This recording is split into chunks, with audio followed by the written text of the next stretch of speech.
آمنت باللہ صدق اللہ مولانا العظیم وصدق رسولہ النبی الکریم ونحن علی ذلک من الشاہدین والشاکرین والحمد للہ رب العالمین۔ میرے محترم بزرگوں، بھائیوں اور دوستوں، اللہ رب العزت کا بے انتہا احسان و کرم ہے کہ اللہ رب العزت نے آج ہم سبھی کو اپنی زندگی کے اندر یہ عید الفطر کا ایک اور بابرکت دن مرحمت فرمایا۔ اللہ رب العزت اس بابرکت دن کے اندر کائنات میں جتنی رحمتیں برکتیں نازل فرماتا ہے، ان تمام رحمتوں برکتوں میں ہم سب کا حصہ شامل فرما لے۔ ہم سب کا یہاں آنا جمع ہونا قبول فرما لے۔ ہم سب کے رمضان المبارک کے روزوں اور تراویح کو قبول فرما لے، اور جانے میں انجانے سے رمضان المبارک کی جو ناقدری ہم سے ہو گئی، اللہ رب العزت اپنا نادان اور ناسمجھ بندہ سمجھ کر کے معاف فرما دے۔ دیکھیں، اس عظیم موقع پر میں نے قرآن مقدس کی ایک آیت مبارکہ آپ کے سامنے پڑھی ہے۔ بس اسی آیت مبارکہ کو سامنے رکھ کر کچھ باتیں بطور نصیحت کے آپ کے سامنے رکھوں گا۔ اللہ رب العزت سے دعا فرما دیں کہ اللہ رب العزت مجھے بھی عمل کی دولت سے مالا مال فرما دے، اور آپ حضرات کو بھی۔ دیکھیں، علماء کرام نے لکھا ہے کہ دنیا کا ہر انسان چار حالات سے خالی نہیں، یعنی دنیا کا ہر انسان، دنیا کا ہر مومن چار حالتوں میں سے کسی نہ کسی ایک حالت کے اندر ضرور زندگی گزار رہا ہوگا۔ پہلی حالت، یا تو انسان اللہ رب العزت کی عبادت، اللہ رب العزت کی اطاعت، اللہ رب العزت کی بندگی کے اندر زندگی گزار رہا ہوگا۔ اگر انسان اللہ رب العزت کی بندگی اور اطاعت کے اندر زندگی گزار رہا ہے تو پھر اسے چاہیے کہ اللہ رب العزت سے اپنے نیک اعمال کی قبولیت کی دعا مانگے۔ دیکھیں، یہ ایک ایسا بندہ ہے جو کوئی گناہ نہیں کر رہا، ہر کام شریعت کے سنت کے مطابق کر رہا ہے، یعنی عبادت گزار ہے، فرما بردار ہے، متقی بھی ہے، پرہیزگار بھی ہے، لیکن پھر بھی اللہ رب العزت سے قبولیت کے مانگنے کا محتاج ہے۔ کیونکہ یاد رکھیں، صرف نیکیوں کے کر لینے سے کام مکمل نہیں ہو جاتا، صرف عبادت کے کرنے سے بات مکمل نہیں ہو جاتی جب تک کہ اللہ رب العزت ان نیکیوں کو قبول نہ فرما لے۔ تو دل کے اندر قبولیت کا غم بھی ہونا چاہیے۔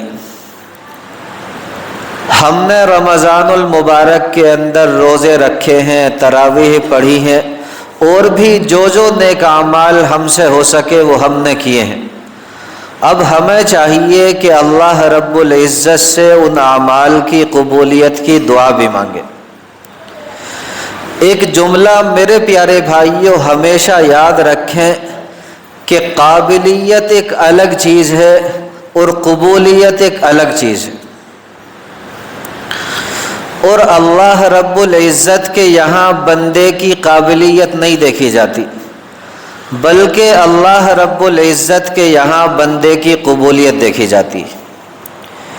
یہ کتنی دلچسپ بات ہے کہ اللہ رب العزت کے یہاں معاملہ قابلیت کا نہیں بلکہ قبولیت کے اوپر موقوف ہے۔ اگر معاملہ قابلیت کا ہوتا تو پھر میرے پیارے بھائیوں ہم جیسوں کو کون پوچھتا۔ تو اب دیکھیں، ہمارے لیے بھی امید کی ایک کرن موجود ہے کہ جہاں نیک لوگ اپنے اعمال پر خوش ہو رہے ہوں گے، جہاں نیک لوگ اپنی نیکیوں کو دیکھ کر کے خوش ہو رہے ہوں گے، وہاں مجھ جیسا گناہگار بندہ بھی، مجھ جیسا خطا کار بندہ بھی اپنے دل کے اندر یہ امید اور یہ آس لیے بیٹھا ہوگا کہ اللہ رب العزت کے یہاں معاملہ قابلیت کا نہیں، قبولیت کا ہے۔ وہ جب چاہے اپنے جس بندے کو چاہے قبول فرما لے۔ دیکھیں وہ پروردگار چاہتا ہے تو فضیل ابن عیاض کو ڈاکوؤں کی سرداری سے نکال کر ولیوں کا سردار بنا دیتا ہے۔ وہ پروردگار جب چاہتا ہے تو جنید بغدادی کو دنیا کی پہلوانی سے نکال کر ولیوں کا پہلوان بنا دیتا ہے۔ تو جب ہمیں یہ پتہ چل گیا کہ معاملہ اللہ رب العزت کے یہاں قبولیت کا ہے تو میرے پیارے بھائیوں اب کوئی بھی بندہ مایوس نہیں ہو سکتا۔ اور ایک جملہ یاد رکھیں کہ مومن کو تو کبھی بھی اللہ رب العزت کی رحمت سے مایوس نہیں ہونا چاہیے۔ ایک مومن بندہ کتنا ہی گناہگار ہو، ایک مومن بندہ کتنا ہی خطا کار ہو، ایک مومن بندہ فاسق ہو، فاجر ہو، تب بھی اللہ رب العزت کی رحمت سے یہ امید رکھے کہ اگر اللہ رب العزت کی ایک رحمت بھری نگاہ میرے اوپر پڑ گئی تو پھر میرا کوئی گناہ نہ رہے گا، کیونکہ اس پروردگار کی یہ شان ہے کہ وہ گناہوں کو بھی نیکیوں کے اندر تبدیل فرما دیتا۔ اس پر میں ایک واقعہ آپ کے سامنے رکھتا ہوں، انشاءاللہ ثم انشاءاللہ بات کا سمجھنا بھی آسان ہوگا، ایمان بھی تازہ ہوگا، اور ہمیں یہ بھی پتہ چلے گا کہ اللہ رب العزت کی رحمت کتنی وسیع ہے۔ دیکھیں ایک مرتبہ سیدنا موسیٰ علیہ السلام کے دل میں ایک خیال آیا اور آپ نے بارگاہ ربانی میں یہ دعا کی کہ یا اللہ، اس وقت آپ کا جو بندہ سب سے زیادہ گناہ گار ہو، اس وقت آپ کا جو بندہ سب سے زیادہ خطا کار ہو، میں چاہتا ہوں کہ اسے دیکھوں، آپ مجھے اسے دکھلا دیجئے۔ اللہ رب العزت نے اشارہ فرما دیا کہ موسیٰ فلاں جگہ پر ہے، جا کر کے دیکھ لے۔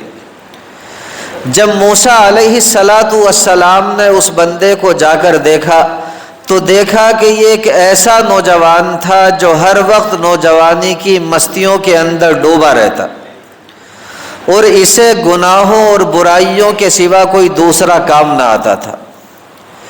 کچھ عرصہ گزرنے کے بعد سیدنا موسیٰ علیہ السلام نے بارگاہ ربانی میں پھر دعا کی۔ آپ نے دعا مانگی کہ یا اللہ، اس وقت جو آپ کا بڑا ہی پرہیزگار بندہ ہے، اس وقت جو آپ کا بڑا ہی نیک اور متقی بندہ ہے، میرا دل چاہتا ہے کہ میں اسے دیکھوں، آپ مجھے بتا دیجئے کہ کہاں پر ہے۔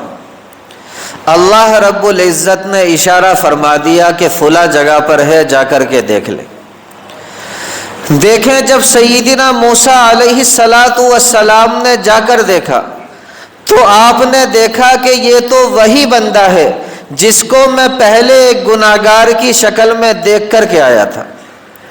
آپ بڑے حیران ہوئے، آپ بڑے پریشان ہوئے، آپ نے بارگاہ ربانی میں یہ التجا کی، آپ نے بارگاہ ربانی میں عرض کیا کہ یا اللہ، یہ بندہ تو آپ کا سب سے زیادہ گناہگار بندہ تھا، یہ بندہ تو آپ کا سب سے زیادہ خطا کار بندہ تھا، پھر آج یہ بندہ اتنا نیک کیسے بن گئے؟ اللہ رب العزت نے ارشاد فرمایا کہ موسیٰ، تیری بات ٹھیک ہے، لیکن بات اصل میں یہ ہے کہ میرا یہ بندہ ایک دن اپنی بیوی کے ساتھ بیٹھا ہوا تھا، دونوں میں کسی بات کو لے کر کچھ کہا سنی ہو گئی، جس پر اس کی بیوی نے اسے یہ جملہ کہہ دیا کہ تو اتنا بد اعمال ہے، تو اتنا گناہگار ہے، تو اتنا خطا کار ہے کہ پکا جہنمی ہے، تو جیسے ہی مرے گا سیدھا جہنم کے اندر جائے گا۔ میرے اس بندے نے جواب دیا کہ ہاں، اگرچہ میں بڑا ہی گناہگار ہوں، اگرچہ میں بڑا ہی خطا کار ہوں، لیکن پھر بھی اپنے رب کی رحمت سے مایوس نہیں ہوں۔ تو موسیٰ چونکہ اس نے امید والی بات کہی تھی، اس لیے ہمیں پسند آ گئی اور ہم نے اس کی برائیوں کو نیکیوں کے اندر تبدیل فرما دیا۔ کل یہ بندہ سب سے زیادہ گناہگار تھا، آج ہم نے اسے سب سے زیادہ نیکوکار بنا دیا۔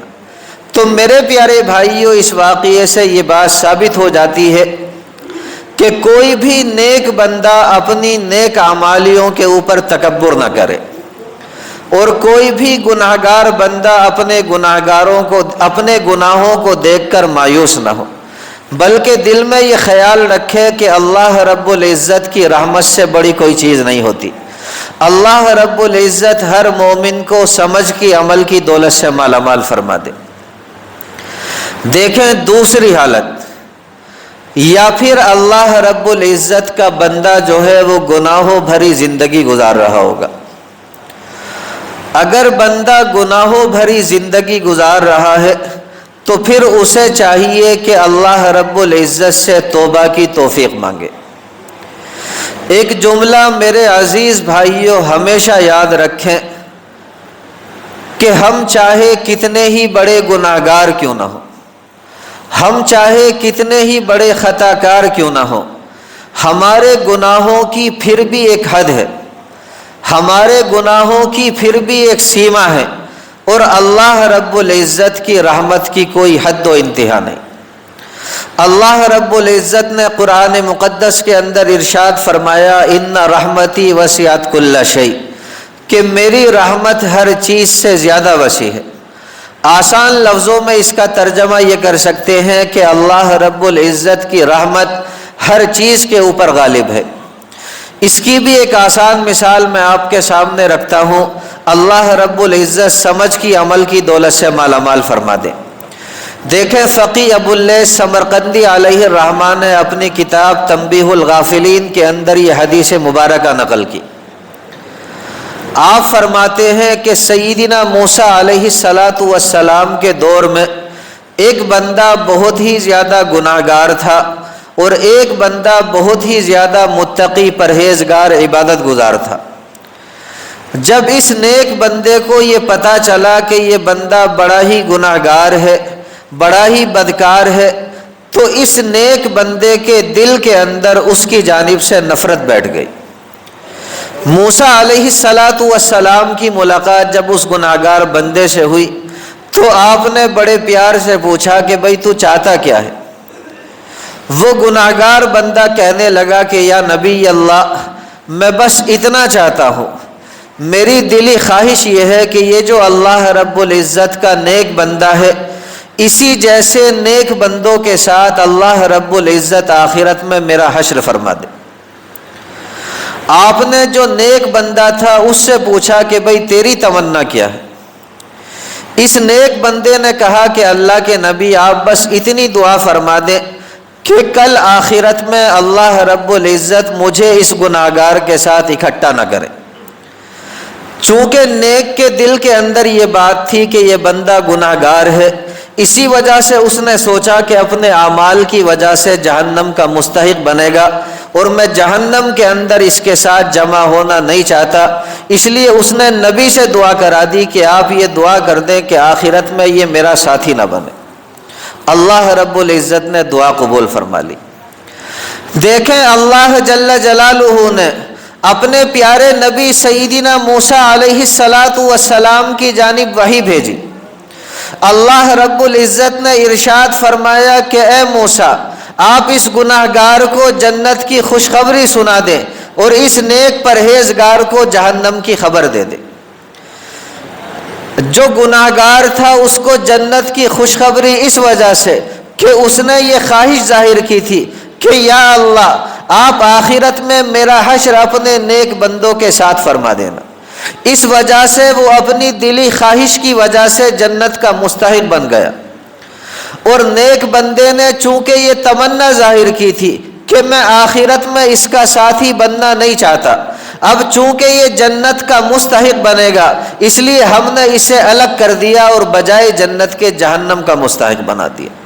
اس لیے میں نے یہ جملہ کہا تھا کہ میرے پیارے بھائیوں، کوئی بھی نیک بندہ اپنے نیک اعمال کو دیکھ کر کے کبھی بھی غرور اور تکبر نہ کرے، بلکہ ہمیشہ اللہ رب العزت سے اپنے نیک اعمال کی قبولیت کی دعا مانگتا رہے، اور کوئی بھی گناہگار بندہ اپنے گناہوں کو دیکھ کر کبھی بھی مایوس نہ ہو، بس دل میں یہ خیال رکھے کہ اللہ رب العزت کی رحمت سے بڑی کوئی چیز نہیں ہوتی۔ میں جب بھی اللہ رب العزت کے در پہ آؤں گا سچے دل سے توبہ کروں گا، اللہ رب العزت میری توبہ قبول فرما کر مجھے جنت کا مستحق بنا دیں گے، اللہ رب العزت عمل کی دولت سے مالا مال فرما دے۔ دیکھیں تیسری حالت، یا پھر مومن بندہ جو ہے وہ خوشحالی کی زندگی بسر کر رہا ہوگا۔ دیکھیں اگر بندہ خوشحالی کی زندگی بسر کر رہا ہے، اگر اللہ رب العزت نے بندے کو خوشحالی کی نعمت سے نوازا ہے، تو اسے چاہیے کہ اللہ رب العزت کا شکریہ ادا کرے، اسے چاہیے کہ اپنے پالن ہار کی ایک ایک نعمت کو یاد کر کے اس کا شکریہ ادا کرے، کیونکہ اللہ رب العزت نے قرآن مقدس کے اندر یہ ارشاد فرمایا، لئن شکرتم لازیدنکم، کہ میرے بندو اگر تم میری نعمتوں کے اوپر شکریہ ادا کرتے جاؤ گے، اگر تم میری نعمتوں کی قدردانی کرتے جاؤ گے تو پھر میں تمہیں نعمتیں زیادہ دیتا چلا جاؤں گا۔ اور فرمایا وَلَئِن كَفَرْتُمْ، اگر تم میری نعمتوں کی ناقدری اور ناشکری کرو گے تو پھر سن لو ان عذابی لشدید، میرا جو عذاب ہے وہ بڑا سخت ہوتا ہے۔ اسی طرح دیکھیں چوتھی حالت، یا پھر بندہ جو ہے وہ میرے پیارے بھائیوں تنگ دستی کی زندگی گزار رہا ہوگا، مصیبتوں بھری زندگی گزار رہا ہوگا۔ اگر بندہ تنگ دستی والی زندگی گزار رہا ہے تو پھر اسے چاہیے کہ میرے پیارے بھائیوں صبر کا دامن کبھی نہ چھوڑے، اسے چاہیے کہ صبر سے کام لے۔ دیکھیں دنیا کے اندر پریشانیاں آتی ہیں، دنیا کے اندر دقتیں مصیبتیں آتی ہیں، دنیا کے اندر پریشانیوں کا آنا یہ لازمی چیز ہے، لیکن ان حالات کے اندر اگر بندہ صبر کے دامن کو تھامے رکھے تو پھر اللہ رب العزت نے اس بندے کو اپنی معیت کی بشارت دی۔ اللہ رب العزت نے ارشاد فرمایا ان اللہ مع الصابرین، کہ میں ہمیشہ صبر کرنے والوں کے ساتھ ہوتا ہوں۔ اس لیے ہمیں چاہیے کہ اگر اللہ رب العزت نے نعمتوں سے نوازا ہے تو شکریہ ادا کریں، اگر کسی آزمائش کے اندر گرفتار کیا ہے تو میرے پیارے بھائیوں صبر کریں۔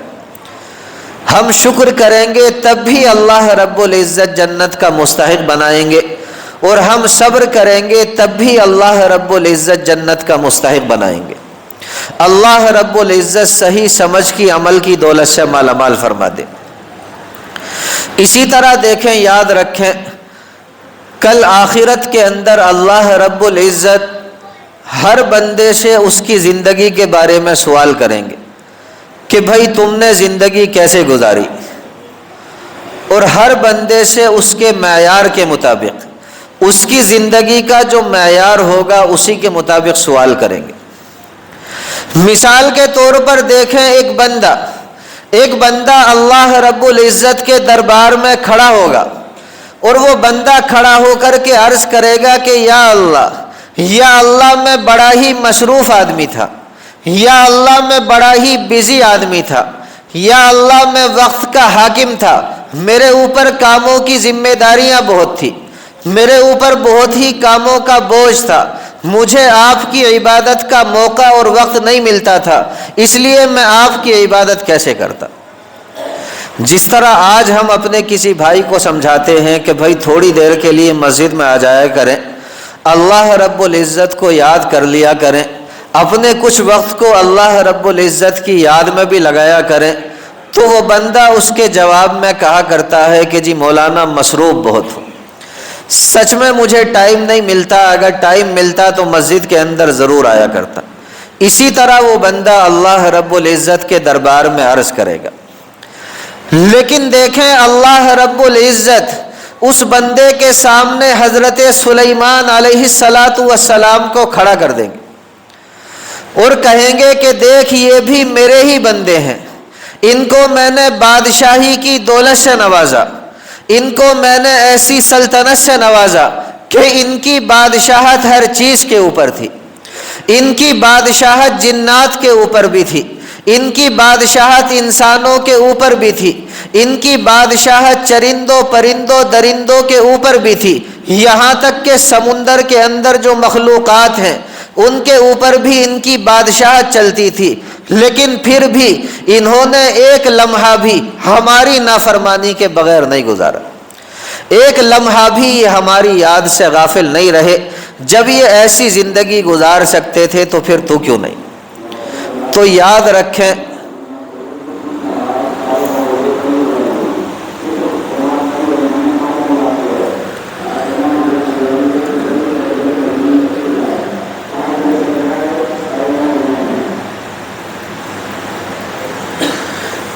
رکھیں میرے پیارے بھائیو، اللہ رب العزت کے یہاں کل آخرت میں ہمارا یہ عذر بالکل کام آنے والا نہیں۔ اسی طرح دیکھیں، ایک بندہ بارگاہ ربانی میں کھڑا ہوگا اور کھڑا ہو کر کے کہے گا کہ یا اللہ، میں ایک نوکر تھا، اور نوکر جو ہے وہ حکم کا پابند ہوتا ہے، اپنے مالک کے حکم کا پابند ہوتا ہے، اور مجھے میرا مالک اتنا موقع ہی نہیں دیتا تھا، اتنی فرصت اور وقت ہی نہیں دیتا تھا کہ میں آپ کی عبادت کر لوں۔ جیسے آج کل ہمارے بعض بھائی یہ کہہ دیا کرتے ہیں کہ جی مولانا، ہماری ڈیوٹی جہاں لگی ہے وہاں ہمیں بالکل بھی موقع نہیں ملتا، اتنا سا بھی ٹائم نہیں ملتا کہ ہم 2 رکعت نماز ادا کر لیں۔ اسی طرح یہ بندہ کل آخرت میں اللہ رب العزت کے دربار میں کھڑا ہوگا اور عرض کرے گا۔ لیکن دیکھیں، اللہ جل جلالہ اس بندے کے سامنے سیدنا یوسف علیہ السلام کو کھڑا کر دیں گے۔ اللہ رب العزت ارشاد فرمائیں گے کہ یہ بھی میرے ہی بندے ہیں، انہوں نے بھی غلامی میں اپنے کئی سال گزارے، انہوں نے بھی غلامی کی زندگی گزاری، لیکن یہ پل بھر بھی، ایک لمحے کے لیے بھی ہماری یاد سے، اسی طرح ہماری عبادت سے غافل نہیں رہے۔ جب یہ اس طرح عبادت کر سکتے تھے تو پھر تو کیوں نہیں کر سکتا تھا؟ تو یاد رکھیں میرے پیارے بھائیوں، آخرت میں ہمارا یہ عذر بھی کام آنے والا نہیں۔ اسی طرح ایک بندہ عرض کرے گا کہ یا اللہ، میں دنیا کے اندر تنگ دستی کی زندگی گزار رہا تھا، بڑا پریشان تھا، بڑی دقتوں بھری زندگی گزار رہا تھا، مجھے کھانے کو بھی نہیں ملتا تھا، میں آپ کی عبادت کیسے کرتا؟ ایسے بندے کے سامنے اللہ جل جلالہ حضرت عیسیٰ علیہ السلام کو پیش کر دیں گے اور کہیں گے کہ دیکھیں، انہوں نے بھی بڑی ہی دقتوں بھری اور بڑی ہی خستہ حالی والی زندگی گزاری ہے، لیکن پھر بھی کبھی بھی ہماری یاد سے غافل نہیں رہے۔ تو یاد رکھیں، اللہ رب العزت کے یہاں ہمارا یہ عذر بھی کام آنے والا نہیں۔ اسی طرح دیکھیں، ایک بندہ بارگاہ ربانی میں کھڑا ہوگا اور کھڑا ہو کر کے عرض کرے گا کہ یا اللہ، میں دنیا کے اندر بڑا بیمار تھا، یا اللہ دنیا کے اندر میری طبیعت ٹھیک نہیں رہتی تھی۔ جس طرح آج ہم اپنے کسی بھائی سے کہتے ہیں کہ بھائی تھوڑی دیر کے لیے مسجد میں آ جایا کرے، تھوڑی دیر کے لیے اللہ رب العزت کی عبادت کر لیا کریں، اپنے پروردگار کو یاد کر لیا کریں، تو اس کے جواب میں ہمارے بہت سے بھائی یہ جواب دیا کرتے ہیں کہ جی مولانا، میری طبیعت ٹھیک نہیں رہتی، میں بڑا بیمار رہتا ہوں، کبھی میری کمر میں درد رہتا ہے، کبھی پٹھوں میں درد رہتا ہے، کبھی سر میں درد رہتا ہے، کبھی چلتے ہوئے چکر آنے لگتے ہیں، اب آپ ہی بتائیں میری مجبوری ہے، میں عبادت کیسے کروں؟ ایسے بندے کے سامنے اللہ جل جلالہ حضرت ایوب علیہ السلام کو پیش کر دیں اور کہیں گے کہ دیکھ، یہ بھی ہمارے ہی بندے ہیں، انہوں نے تجھ سے کہیں زیادہ دقتوں بھری زندگی گزاری، انہوں نے تجھ سے کہیں زیادہ بیماری کا زمانہ پایا، لیکن پھر بھی ایک لمحے کے لیے بھی یہ ہماری عبادت سے غافل نہیں رہے۔ جب یہ ایسی حالت کے اندر ہماری عبادت کر سکتے تھے تو پھر تو کیوں نہیں کر سکتا تھا؟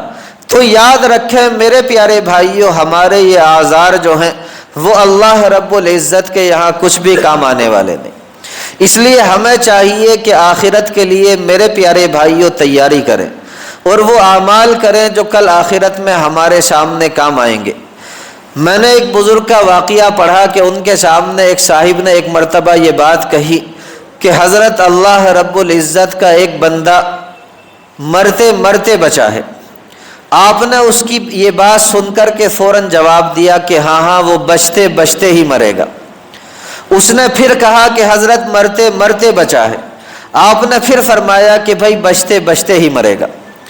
ان کا مطلب یہ تھا کہ کہاں تک بچے گا، بکرے کی ماں آخر کب تک خیر منائے گی، ایک نہ ایک دن تو اس کو موت ضرور آ دبوچے گی، ایک نہ ایک دن تو اسے اللہ رب العزت کے سامنے پیش ہونا ہی ہے۔ میرے پیارے بھائیوں، بکری ایک جانور ہے، ہم اچھی طرح جانتے بھی ہیں، اپنے یہاں پالتے بھی ہیں، بڑی محبت بھی اس سے رکھتے ہیں۔ دیکھیں، جب ایک مالک اپنی بکری کو آواز دیتا ہے تو میرے پیارے بھائیوں کہنے کو ایک جانور ہے، گھاس چر رہی ہوتی ہے لیکن اپنے مالک کی ایک آواز پر گھاس چرنا چھوڑ دیتی ہے اور فوراً اپنے مالک کی جانب دوڑی چلی آتی ہے۔ اسی طرح دیکھیں، ہمارے سامنے روزانہ مؤذن آواز دیتے ہیں اللہ اکبر اللہ اکبر، اسی طرح حی علی کی آواز کو سن کر کے اس کے گھر کی طرف آنے کے لیے تیار نہیں ہوتے۔ ایمانداری کے ساتھ بتائیں کہ ہمارے اوپر دقتیں آئیں گی یا ہمارے حالات اچھے ہوں گے؟ ہمارے حالات خراب ہوں گے۔ ہمیں چاہیے کہ اگر اپنے حالات کو سنوارنے ہیں تو اپنے اعمال کو سنواریں۔ اللہ رب العزت مجھے بھی نیک اعمال کی توفیق مرحمت فرما دے، اور آپ حضرات کو بھی۔ جو باتیں کہہ دی گئی ہم سبھی کو کہنے سننے سے زیادہ عمل کی دولت سے مالا مال فرما دے۔ اللہ رب العزت کے فضل و کرم سے یاد رکھیں، یہ جو عید الفطر کی نماز ہے یہ واجب ہے، اور اس عید الفطر کی نماز کے اندر 6 زائد تکبیریں بھی واجب ہیں۔ ہم جب نماز کے لیے کھڑے ہوں گے تو نیت کا زبان سے کہنا کوئی ضروری نہیں، آپ بس دل میں اتنا استحضار کر لیں کہ میں اس امام کے پیچھے قبلہ رخ ہو کر اللہ رب العزت کی رضا کے لیے 2 رکعت نماز عید الفطر کی جو واجب ہیں اور جن کے اندر 6 زائد تکبیریں واجب ہیں وہ ادا کرنے جا رہا ہوں۔ آپ اپنے دل کے اندر اتنا سوچ لیں، سمجھ لیجئے نیت ہو گئی، کافی ہے۔ اس کے بعد ہم لوگ نماز کے لیے کھڑے ہوں گے تو تکبیر تحریمہ ہوگی اللہ اکبر۔ ہم تکبیر تحریمہ کہنے کے بعد ہاتھ باندھ لیں گے، ثنا پڑھی جائے گی۔ اس کے بعد میرے پیارے بھائیوں 2 تکبیریں ہوں گی، اللہ اکبر، ہاتھ چھوڑ دیں گے، اللہ اکبر، ہاتھ چھوڑ دیں گے۔ پھر تیسری تکبیر ہوگی اللہ اکبر، اپنے ہاتھوں کو باندھ لیں گے۔ اس کے بعد دیکھیں سورہ فاتحہ پڑھی جائے گی، سورت پڑھی جائے گی، 1 رکعت ہم اپنی مکمل کر لیں گے۔ اس کے بعد دوسری رکعت کے لیے کھڑے ہوں گے تو میرے پیارے بھائیوں کھڑے ہوتے ہی سورہ فاتحہ ہوگی، سورت ہوگی۔ اس کے بعد 3 تکبیریں ہوں گی، اللہ اکبر، ہاتھ کو چھوڑ دیں گے، اللہ اکبر، ہاتھ کو چھوڑ دیں گے، اللہ اکبر، ہاتھ کو چھوڑ دیں گے۔ پھر چوتھی تکبیر ہوگی اللہ اکبر، اس میں ہاتھ نہیں اٹھائیں گے، ایسے ہی سیدھے ہم رکوع میں چلے جائیں گے اور اپنی نماز مکمل کر لیں گے۔ اللہ رب العزت ہم سبھی کو عمل کی دولت سے مالا مال فرما دے۔ اور دیکھیں مختصر دعا ہوگی، اس کے بعد خطبہ بھی ہوگا، تو خطبے سے فارغ ہو کر کے ہی اپنے گھر جائیں۔